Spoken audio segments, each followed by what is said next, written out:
gain more independence in the workforce, education, and politics, some critics have linked this shift to the breakdown of traditional marriages. However, a growing number of women leaders and relationship experts argue that these claims are misinformed and that women's empowerment is not the root cause of these social changes. See, ignorance is so bad. Ignorance is one of the factors that undermine the struggle for gender equality and women's empowerment.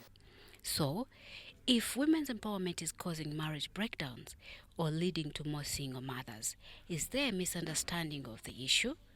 Does this mean women are walking away from marriages because they are empowered or because of long-standing issues within relationships? Women empowerment, in my opinion, does not really connect with single motherhood. Every woman who has children with whoever person they choose to have children with always have a dream and desire that they would raise their children together. Now, the challenge which we see is that down the road, the woman came to be treated as not a full human being in her own right. You are telling me that empowerment is leading to single mothers. Why shouldn't it lead to that single mother if the men themselves, because they were indoctrinated to think that women are not intelligent, and therefore when they see a bright woman who has come up, she's an engineer, she can fly an aeroplane, she can build houses, because they've been told you are a man, you are a man, you are a man. Egoistic tendency. What does you are a man mean? Increasing number of single mothers is partially as a result of these transactional marriages that some people think they must be in a marriage because of money. And when the money is not there, they are off. In this argument, the real causes of marriage breakdown seems more complex, involving financial stress, breakdowns in communication, or simply growing apart over time. Empowerment, they say, doesn't make women less committed to relationships but more aware of what they deserve from a partner. I think women empowerment in the recent days has just shed a light for women to know who exactly they are and who they want to be and how and who they want to invite into their spaces or allow into their spaces. I should say to some extent, some women have neglected their homes. Some of them have resorted to being single mothers because of the carelessness of men. Some men have totally given up on their responsibilities. When a woman works, a man thinks his duty is to marry another woman.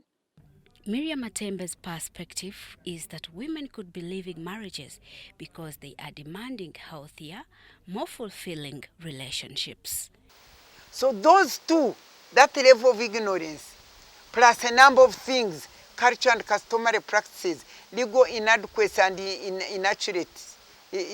inadequate, legal discrimination and inadequate, and you add on religious misinterpretation and misapplication. And you know, all these things have combined together to make women less of human beings. Many women leaders point out that the rise in single motherhood is not a consequence of women being more empowered, but a reflection of societal shifts towards more equitable parenting roles. As women achieve greater financial independence, many are choosing to raise children on their own when relationships do not work out, confident in their ability to provide and nurture without relying on a partner. Why? What kind of ignorance?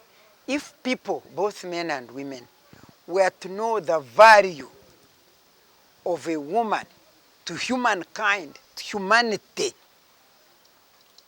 and its impact on the whole development of human beings, their welfare, their health, and the development of the nation in general. If they were to know that, nobody would be saying, how does women empowerment affect marriages? They would know that when you empower a woman, you have empowered a family, you have empowered society, you have empowered community to live better lives. The idea that empowerment forces women to break up their families ignores the fact that these women are making empowered choices to ensure their children are raised in supportive and healthy environments. Matembe calls upon the public to stop blaming women for the problems that have always existed within marriage. For us, when we came to fight for gender equality and women's empowerment, we came to fight against the factors that were constraining women and hindering them from using their talents, their wisdom to realize their full potential for their own development and development of the nation. Go back into educating our young girls, the Ministry of Education and Mama Janet, to ensure that we actually inculcate this culture, the family values that we used to have before. So, as we celebrate International Women's Day this year, it's clear that women's empowerment is not the cause of marriage breakdowns or single motherhood. Instead, it is a reflection of women taking control of their lives, seeking healthier relationships, and building families on their own terms. In the end, it's about creating an environment where both men and women are supported equally and where personal growth and family life can coexist harmoniously. Jane Nyiramuchia reporting for UBC.